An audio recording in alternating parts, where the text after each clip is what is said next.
We are live! Hello, everyone. Welcome to The Show Must Go On line. Today's guest is DeAnne Stewart. How are you doing today?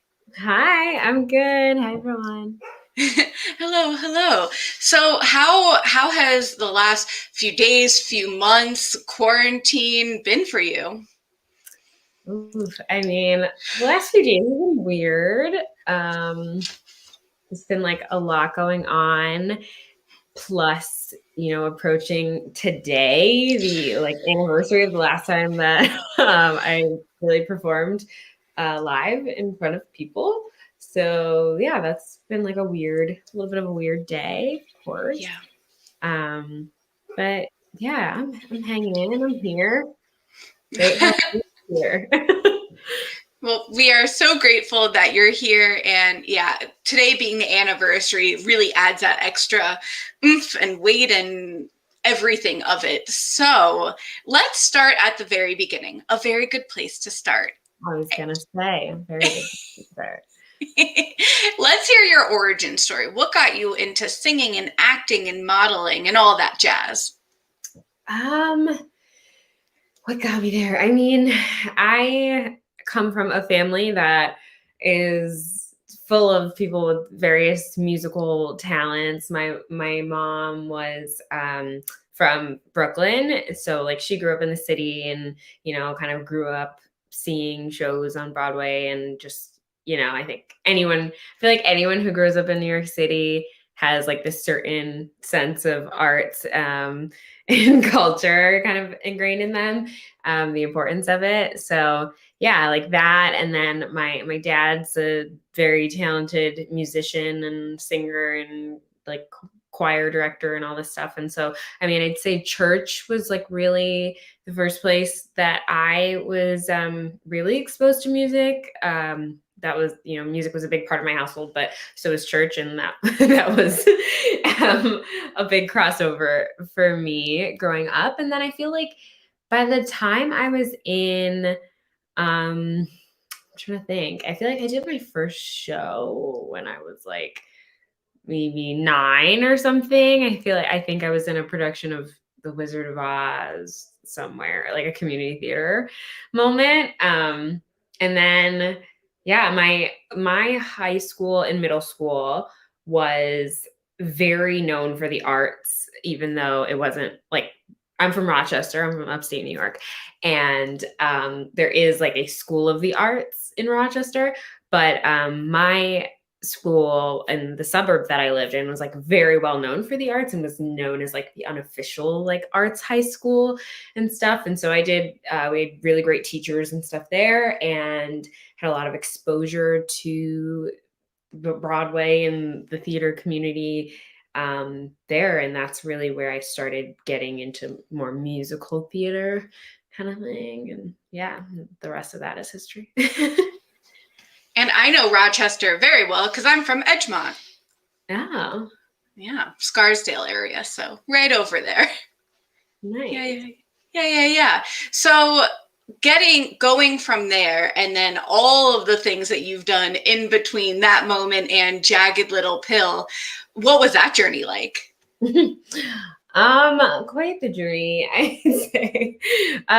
Well, one thing about me is that I was a late bloomer when I always had, music and theater and all that kind of stuff was a part of my life, but it wasn't what I knew I wanted to do. Like, it was something I enjoyed. And I also kind of grew up in a household where it was like, you can love music, you can love the arts, and that can be a part of your life, but that's not a career. You need a job, a real job to make money. So that was kind of my mentality about it for a long time. And it wasn't until I did a production of Rent where I played Maureen, which I think you had that photo on the collage that cracked me up. I was like, that is so many years ago.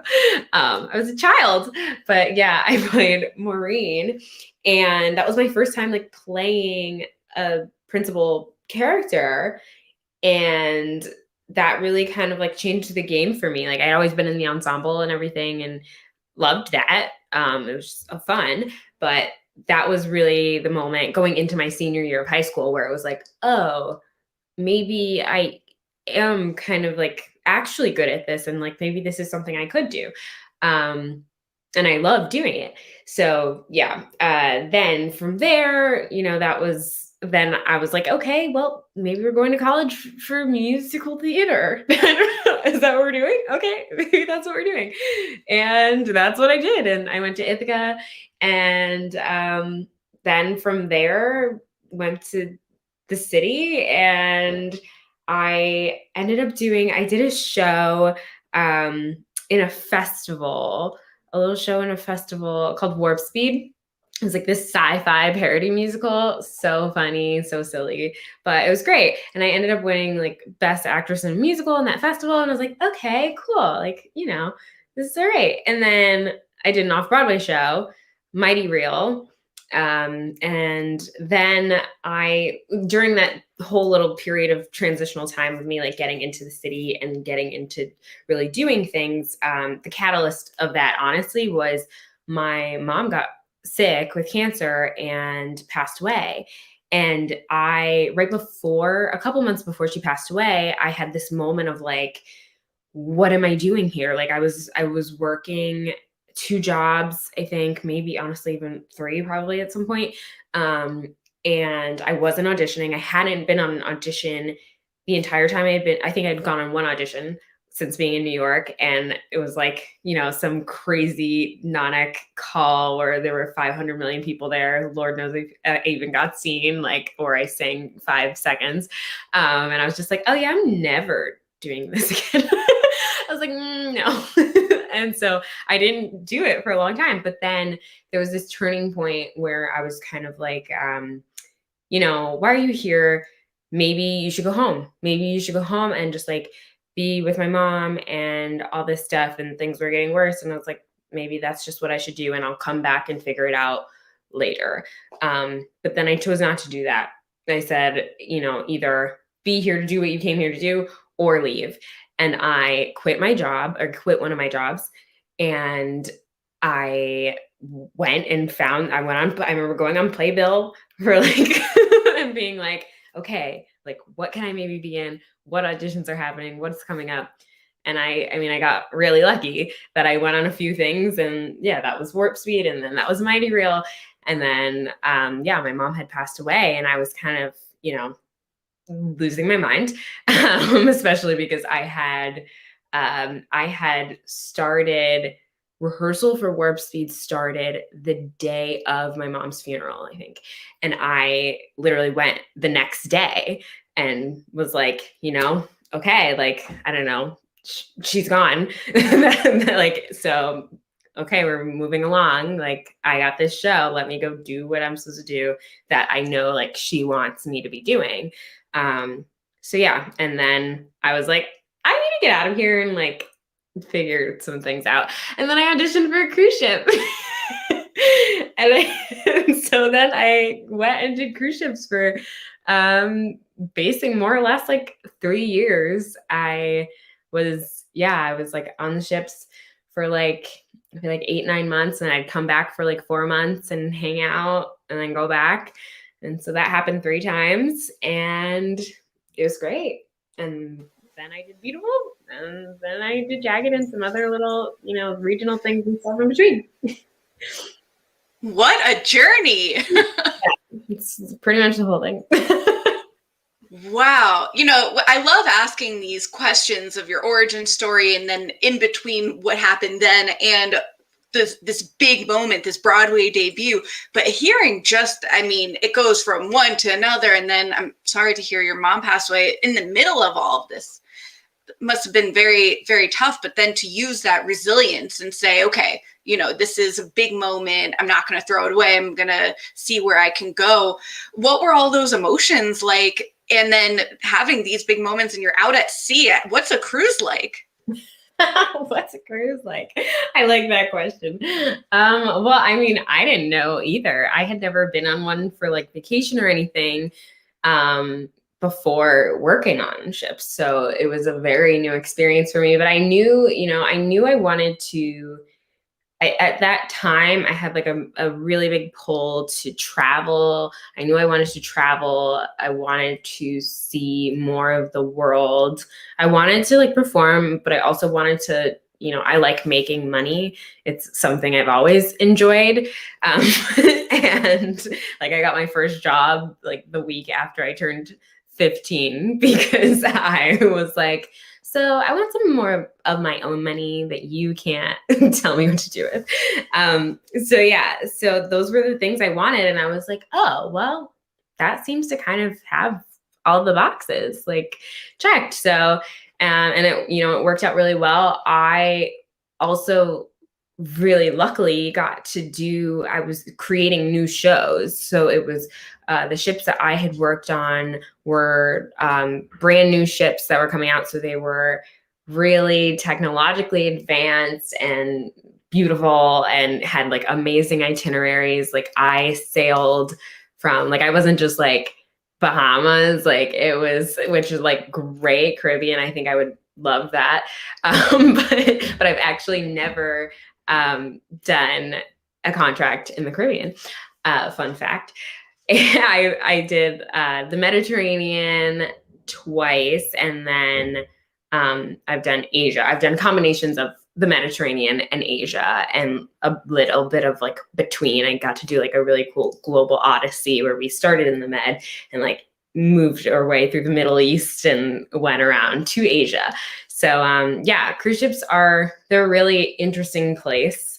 But they're a very fun time. And I feel like they're kind of like college in a sense, where they're just like, it's very what you make of it kind of experience. You can save a ton of money and you could possibly spend all your money doing fun things around the world, it's like choose your own adventure. You meet a lot of great people and see a lot of very beautiful and amazing places that I know for me, otherwise, like, when was I going to see Petra, like in Jordan, or like, like I don't know. I've been to Japan, which is now one of my favorite countries, since being on the cruise ships, but that was kind of like the catalyst of me learning that and spending a ton of time in that country. And I don't know if it's somewhere I ever really would have thought to go if I hadn't have had that experience.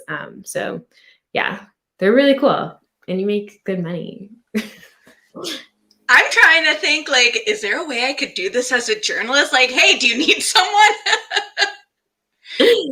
There's probably like, some yes. Exactly. If there's a will, there's a way. It sounds beautiful. And oh my goodness, seeing all those places while you're being able to perform. And then do you actually get to spend some time, like when they dock, do you get to go out and explore those places? Yeah. So there's different points in time where you might not get so much time just because of, I don't know, like because of whatever ship you're on or whatever other kind of rules there are at the moment.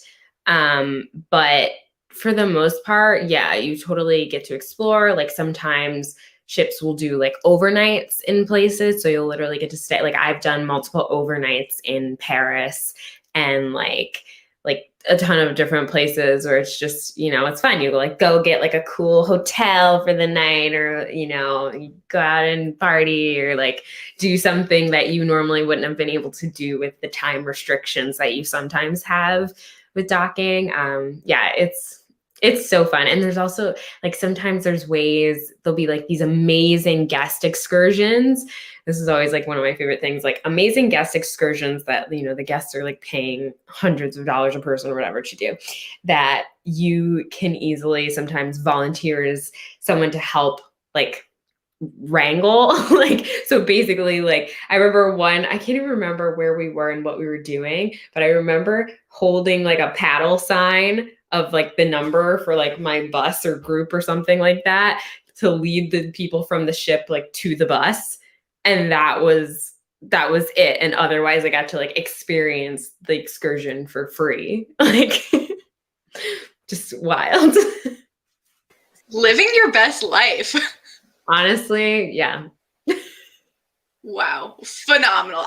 You're really like opening up all these possibilities for me. I'm like, I thought we were going to talk all Broadway theater stuff, and now I'm like, travel on a cruise.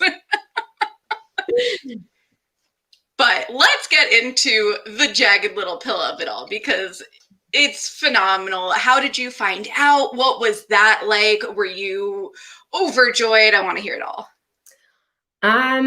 How did I find out? Well, so it's all such funny happenstance. I don't know. I don't even know what the word is, because I feel like Jagged Little Pill has definitely been one of those things that has really solidified for me the idea that what's meant for you is for you, and like it will happen, it will come your way by whatever means it has to. Because like I said, I was on Beautiful, the tour of Beautiful, before I did Jagged. And I was towards the end of tour, and I feel like I had done quite a bit of, traveling home for different things, like personal reasons, as well as like auditions. Like tour was about to end, and I had, done some flying and driving and crazy things to try and make some auditions that I had. And we were going to be kind of wrapping up the tour more like West Coast, Southwest, like different, much further away from New York than some other places I had been. And I got an audition for Jagged, and I was like, no, I was like, I can't do it. I cannot. At this point, it doesn't make sense for me to be trying to buy this flight and like missing shows and all this stuff, because I'm about to lose my paycheck. So it's like, I can send a video, but I'm not gonna be able to show up in person. So I'm sorry. So that was that. And it was kind of just one of those, man, I don't know. And as I like looked at the material and stuff, I was like, this maybe this speaks to me. I was like, this speaks to me, And so, but then it was just kind of, it is what it was. It was what it was. And then, fast forward 6 months later, after the show was on Broadway and had opened just recently, and I get an audition for, an immediate temporary replacement. And I was like, okay, great. Cool. At that point, I'm home. Awesome. Be there. See ya. And then that little process was like a crazy whirlwind of like 48 hours barely, and just like round after round, and just like real insanity. And then I got the call like from the morning that we did like the final callbacks. I got a call that afternoon, and I love to tell this part because it's really something crazy to me. That I remember, I left in the morning, and I had a bunch of appointments that day. I think I had a doctor's appointment. I had like a random audition for some like little film or something, like a bunch of random stuff going on that day. I was out and about, which I was like, that's great. I'll be busy. I can't think too hard about this. Like, cool. And I'm on my way home, and I happen to walk through the theater district just candidly, and like crossing town to go get to a different train. And I was like, cool. And I walk past the Broadhurst Theater, which was solely by accident. I didn't even know what theater the show was at the point, like I didn't know. I happened to walk down 44th Street, and it's like, oh my gosh, hey. And I suddenly, I get to the train at 8th Ave. I get to the A, just past the theater, and I get a call from my manager, and she's like, so they're down to 2 of you. And I was like, huh? I was like, what do you mean? And that was just crazy and nerve-wracking. And I was like, okay, well, call me when there's an answer. And then I leave and I go home. And shortly after, she called and was like, you got it. And I literally fell on the floor. I was like, what? Huh? And it was just so quick from there. Yeah. I think I saw the show the next day, and I, did some, like, I even started doing some little extra like vocal work, I think that next day after seeing the show. And we were just boom, boom, boom. And then crazy enough, I find out, just a couple weeks later that the day that they had hired me for that temporary spot, they found out that a permanent spot was going to be opening up that also would be a fit for me. And they ended up asking me if I wanted to stay. And I was like, of course, I love these people and this show. Yeah, yes, I do. And that's how it happened. It sounds like it was truly meant to be from the walking past there, and then it's a true hurry up and wait, right? That you're like, okay, I'm doing so many different aspects. Can I get this? Do I do that? And then you see the show the next day, and then you're in it, and then they're like, okay, you want to stay? That's actor life. Yeah. So it's just like, you just never know. You never know what's going to happen. Like, as much as back in the June before, I was like, if I were to go and fly to New York for this, like, I do feel like connected to this material. Like, who knows, maybe it could work out. At that time, it just didn't make sense for me for a few reasons, but it was like, yeah, maybe, but also maybe it wouldn't have. And then fast forward 6 months later, when it was so far out of my mind, like, this happens in this capacity where it was like, okay, cool, I'll be here for a couple months. That's amazing. I'm going to make my debut. Like, love it. Amazing. Happy to be a part. Happy to be a part. And then just so wild, like, the irony of, like, literally the same day, like, notice was put in the day that I was hired, just like one of those really crazy moments. That sounds wild. So tell us about the first day you're on stage, you're performing in Jagged Little Pill. Oh man. Ooh. Like, such, it's honestly, it's so hard to put into words what that day was like, because, well, one, I knew about it. And so, like, it was a planned, like, and scheduled performance, but I was making my debut going on for Frankie, which was just such a, like, what? I was like, huh? Like, wait, what about, like, the ensemble track that I was originally supposed to be here for? Like, it was just kind of like, oh, okay. And that was, it was a lot of pressure, but, like, I feel like I did that day, and just kind of, like, a couple days leading up to it, I really was able to release that, where I was like, like, this is kind of a crazy thing. Like, this doesn't happen to everyone, that it's like, oh, a Broadway debut going on for a principal, what? Like,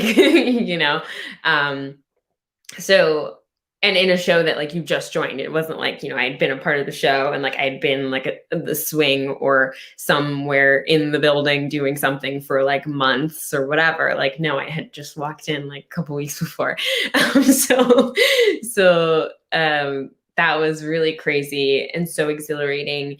And it was just full of so much joy and love, like, from the fact that, like, I had, I think, 75 or more friends and family that came that night. So that was insane. And there were, like, Jagged fans that specifically came just because, like, they're so wonderful and amazing and supportive and the best humans on the planet. And just the cast and the crew and everyone was just so, like, I just felt so held. Like, there's just, like, no other way to put it than that. And, there were definitely moments where I was like, oh wow, this is, like, actually happening. So don't fuck up. Am I allowed to say that? I don't know. But I zoomed past it quick. But no, but that's how I felt. It was like, ooh, don't do good, be good, I guess. But yeah, I'd say, like, honestly, that night was one of the most kind of grounded and, like, one of the times when I felt like I really leaned into trusting myself in a way that I often don't. And that was amazing and lovely to experience. It was, I don't know. It's like, I can like I like feel things like trying to talk about it, and it's so crazy.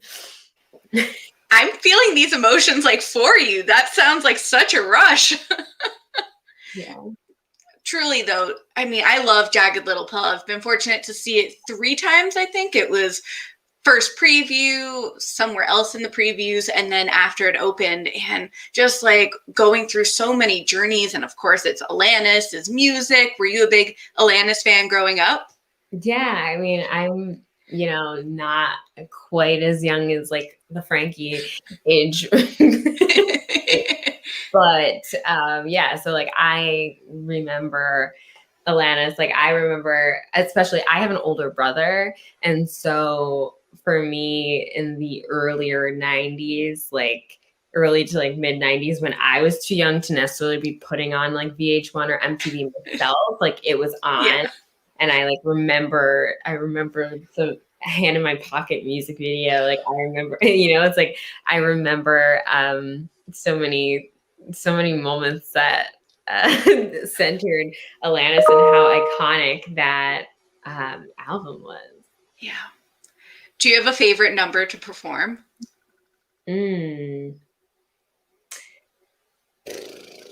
Yeah, I would say, honestly, okay, so it depends on the track. So as I mean, okay, I have a couple. I'm not good at favorites. I'm just not good at picking one thing ever. But I love the overture is just like such a fun thing. And so I love that, especially in the ensemble track that I primarily do. It's so fun. And like being able to sing the first words of SHO is like kind of crazy, and just the music, and it's like so exhilarating. You're just like, oh shit, we're going on a ride. Like, like I feel like that's what the Jagged overture really does so well.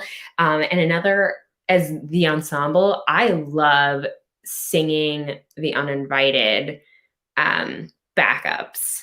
I think that arrangement is just so crazy stupid. It's so wild. Like Tom Kidd is insane and amazing.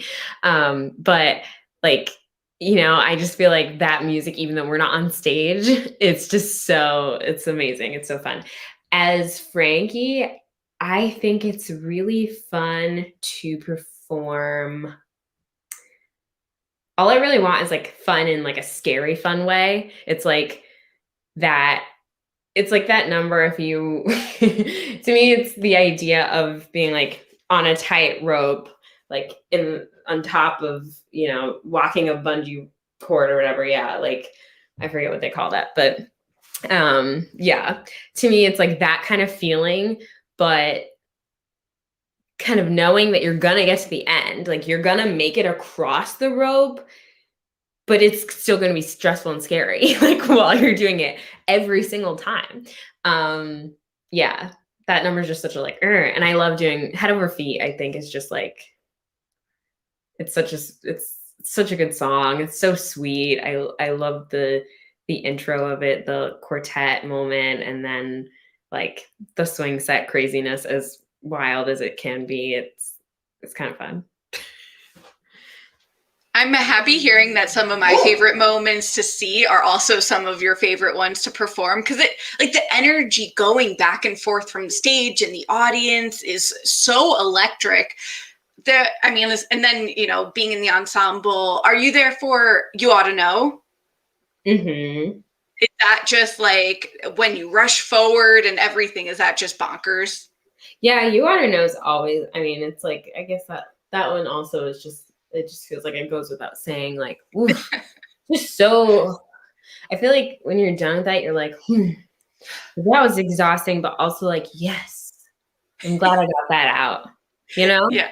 It's like one of those things where you're like, is something like really actually crazy is going on in your life? That like, there you go, you ought to know, get it out of you. But also like if someone bumps you in the subway, it's like, like you can also just still.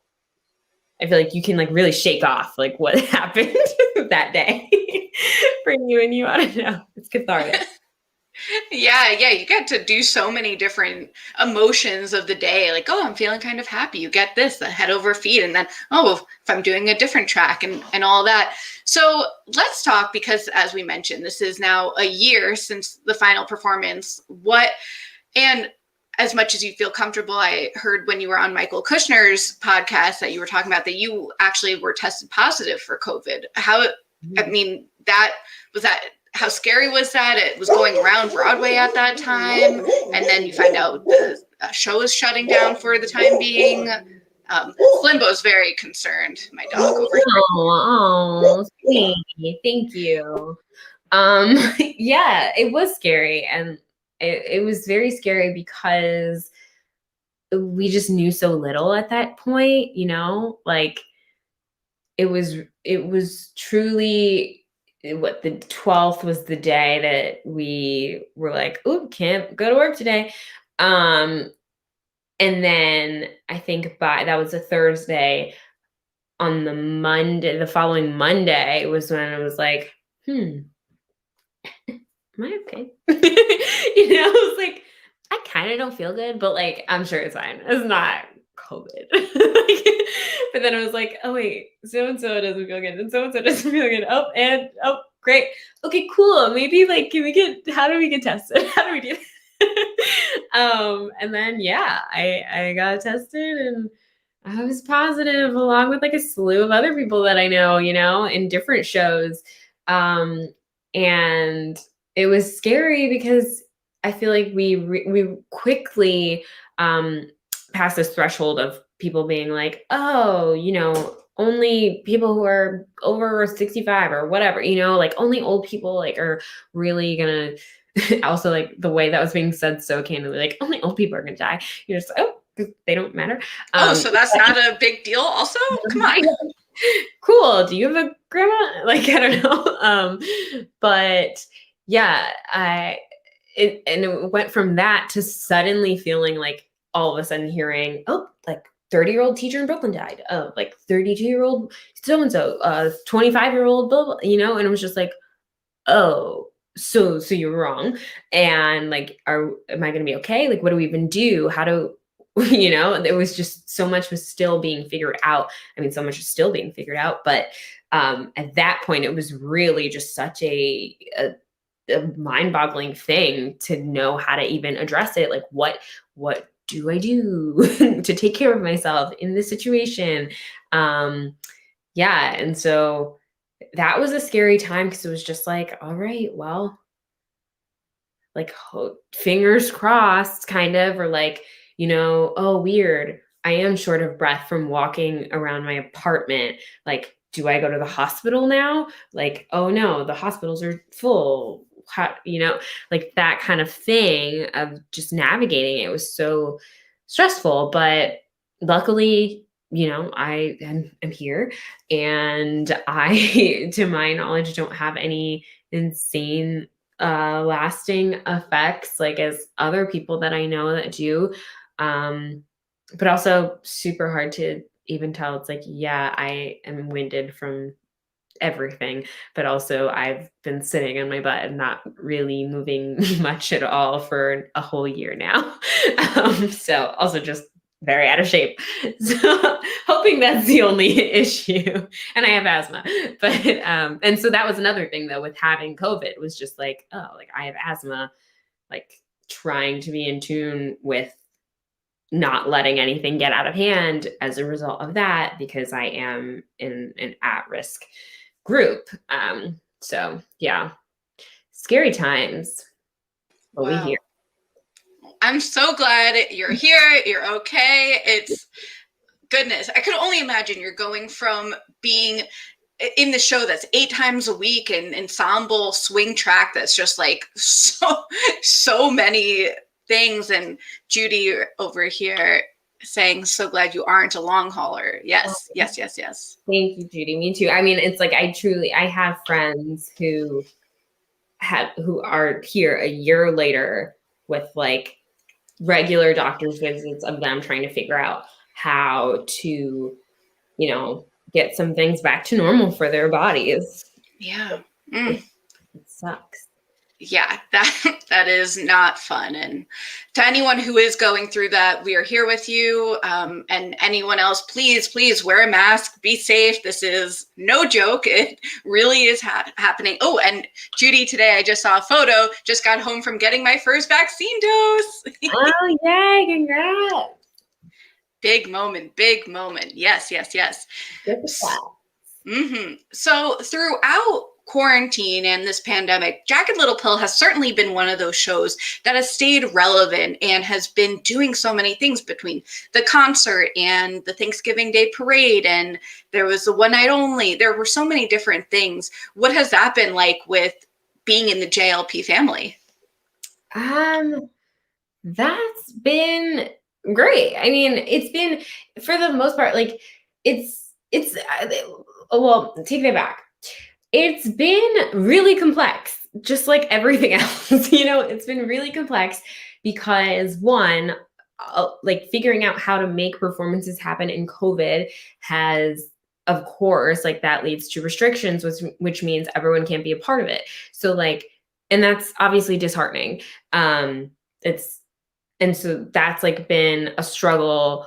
I think for everyone, it's a struggle if you are a part of it. And of course, it's a struggle if you aren't a part of something.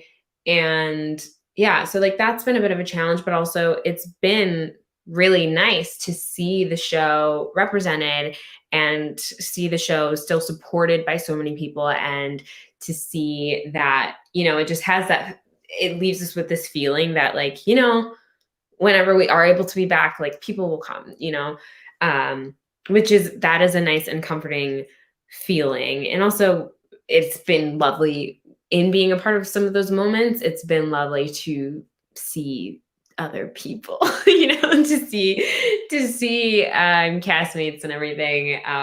It's so nice, even though it's like kind of weird and you're like, you're like in masks until like the second that you're performing and stuff. And so you're just like, hi, or like even moments where a lot of the way things are being run with kind of, TV and all these different things and performances and stuff, it's like, you'll be fully like, there'll be X's marked around of like where you can be with like your 6 feet and your little bubbles and stuff like that. So it's like, you're like, hey, it's good to see you. Oh my God, I miss you. Oh. Like that whole thing, which is just obviously weird, especially when you haven't seen people in so long and you just want to be like, wait, I just want to like smother you in my love.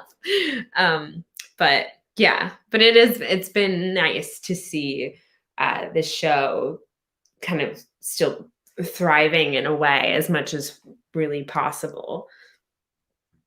Indefinitely. We will be there when Broadway comes back to see Jagged Little Pill. So Slimbo and Madison wants to know, how's Dexter? Dexter! He actually tried to get into this room a little while ago, but I think he was apprehended. Dexter's good though. He's been struggling a little bit. He had a yeast infection in his ear. We found out this week. So he's on some meds and things, but he'll be okay. He had a really nice day today because it was so beautiful out, and he got to go on a really great walk. We're in the country at the moment. So he like got to go on a really nice walk and stuff. And yeah. He's a happy boy. Oh, I love hearing about puppies. So my pup Slimbo, who usually runs in and out, but similarly, it is a beautiful day out, and he has just been sitting outside. Are you gonna go? Oh no, he just turned around and he's just sitting on the doorstep, just taking in the sun, just letting it all in. Yeah, Dexter's a sunbather for sure. Oh. Look at this. I literally adore Dexter. Oh my God, Madison. Dexter adore you too, honestly. He's such a little lover. Oh. Speaking of a lover, we've got a wedding celebration, yeah? Yes, we married. Heyo. Mazel tov. Thank you. Thank you. All the photos look stunning. What was that like? Oh, that was crazy times. Crazy times, to say the least. It's funny. So actually two very funny things about that are, one, on March 12th, like tomorrow, last year, we were at so that was 6 months before our wedding date. Like, we got married on September 12th. But we were at the like tasting day, like building our menu last, our one real visit since the day that we first saw the venue, to being there and just like checking it all out and figuring out, okay, like, so that's going to go there and that's going to go there. And like, these people are going to stay in this place and all that stuff. That's where we were on March 12th. And so when I found out that like Broadway was shutting down, I was a little behind the curve, because the our wedding venue originally was supposed to be in the Catskills, and there's like no service around there. So I was up there all kind of morning, early afternoon, and the whole, our day was structured around like getting me back in time for the show. And so we were driving back and finally like escaped the dead zone when all of a sudden my phone just started like boom, of like everyone being like, Broadway shut down? What? And I was like, oh, okay. So yeah, such a crazy thing that's what March 12th was for me last year. And like going into this other crazy thing. But yeah, so our wedding, we ended up, it was such a hard time to like figure out what to do, because it was, at that point, it was like 6 months out. So it was like, oh yeah, it's like when we first got not let go, but when we were first told that Broadway was going on pause, it was like, okay, for a month. And, I think we quickly realized that obviously wasn't going to be the case, but still, it was like, these different ideas around what was going to happen, and what was going to be possible, especially like in the wedding world. I feel like there was a lot of like, oh yeah, like by the fall, everything's going to be fine. If your wedding is in September, like, you're going to be okay. You're the one that's going to be okay. And like, so we didn't do anything for a while, like with like, I mean, I kind of stopped doing everything because I was like, I can't even think about this. But we weren't really moving forward, but we also weren't calling it off or postponing necessarily, because it was so like, well, maybe it will be okay. And then, it wasn't, but I feel like over the summer, as we started to see so much more gathering outside and just like figuring out how to make things work, and, learning new things about the virus and the lack of transmission being outside and with masks and distancing and all that stuff, it was kind of like, well, maybe we can do something. And also, I mean, I will say I'm from upstate New York, which, if you don't really know New York, like New York City is very liberal and all these things. The rest of New York State is not.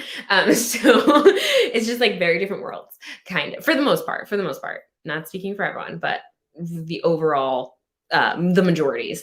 And so like where I'm from, I was seeing, things on Facebook and whatever of like people that I like grew up around or went to high school with or whatever, that were like having like full out like weddings, like inside, and like all these things, and like 100 and more people and no masks and all these things. And I was just like, it was just so frustrating, because as much as like I wasn't willing to do something like that, of course, I was like, ugh, like I feel like we can figure something out.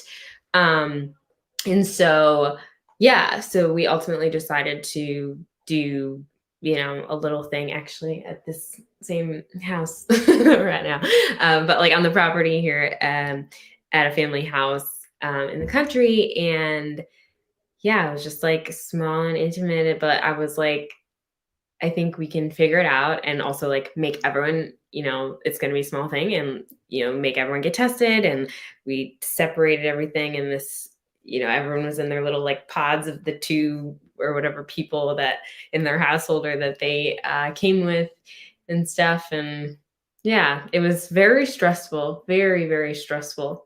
But I learned a lot about what could happen, which is very useful, or how you can make things happen safely, which is very useful for me now as an event designer and planner in this world. Let's talk about Dear September events. Tell us about it. Dear September, oh, my baby. Yeah, so I've always loved event planning and just like my parents, again, like my parents were they used to like produce like concerts and different events and things like that, on mostly on a bit of a larger scale. But yeah, I've always been into that. I like planning things. I like making things beautiful and interesting and personal. And so, like, in planning my own wedding and especially replanning a wedding in like less than 2 months, it was kind of one of those things where I was like, you know what?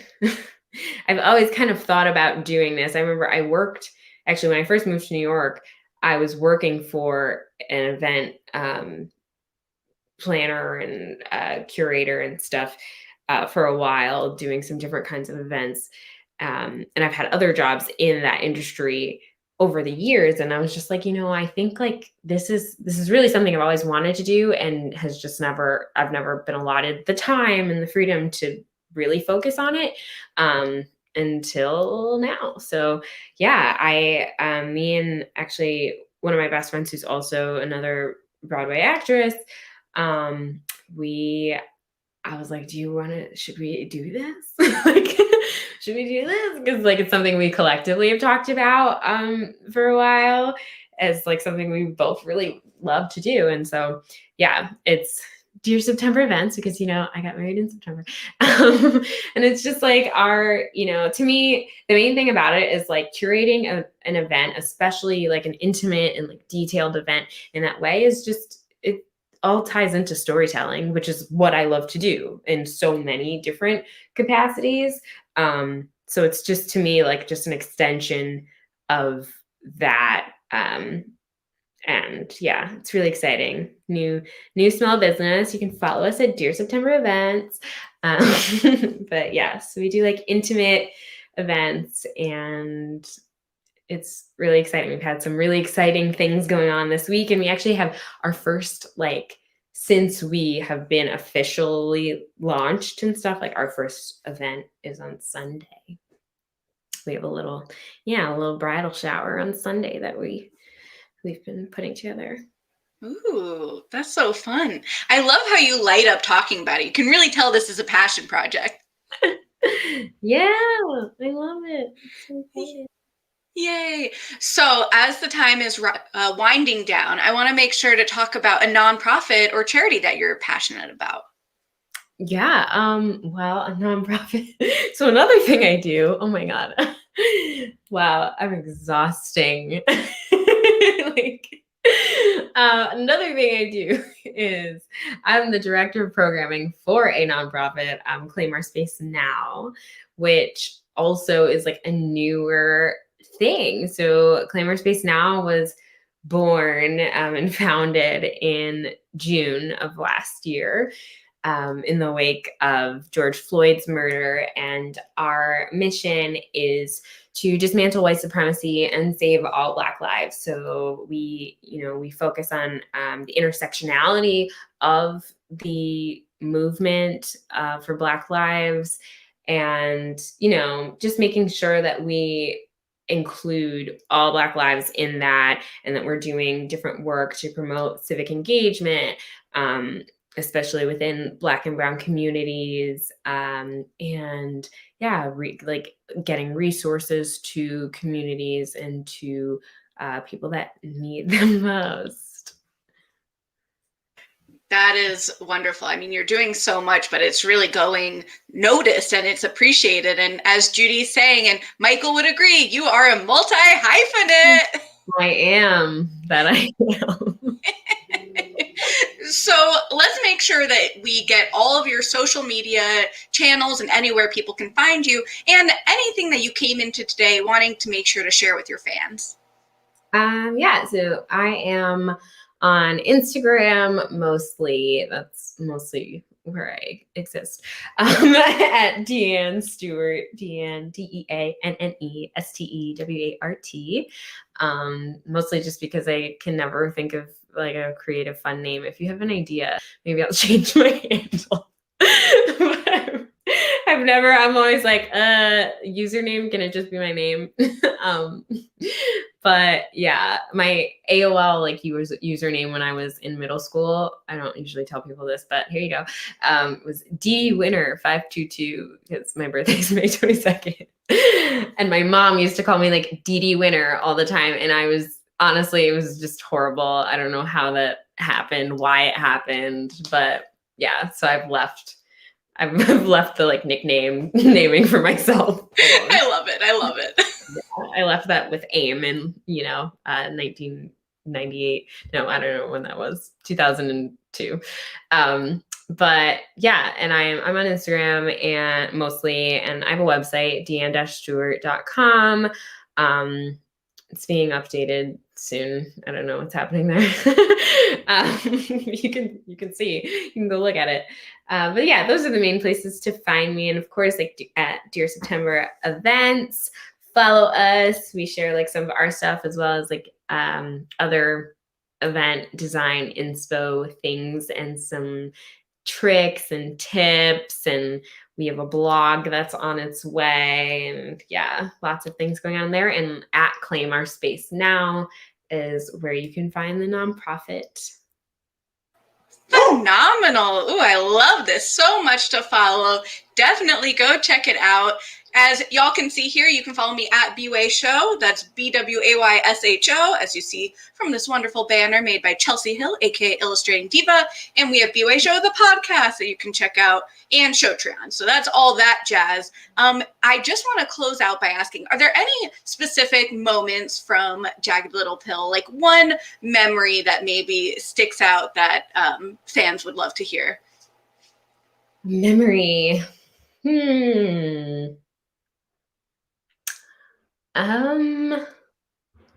That's a good memory. Well, she won't get mad at this. Kelsey Orem, our dance captain. Sweet. My swing sister. She was on, I feel like not long before things shut down. And in Ironic, she like, if you've seen the show, like they're in these desks and the desks roll, right? They have rolly wheels. So they roll around. There's a little bit of like choreography with that. And at one point there's a circle and like everyone holds hands to make the circle and they're kind of pushing with their feet. And so they're all kind of spinning on the desks. And Kelsey, poor sweet Kelsey, fell. She fell. She took a little tumble, but the circle just kept going.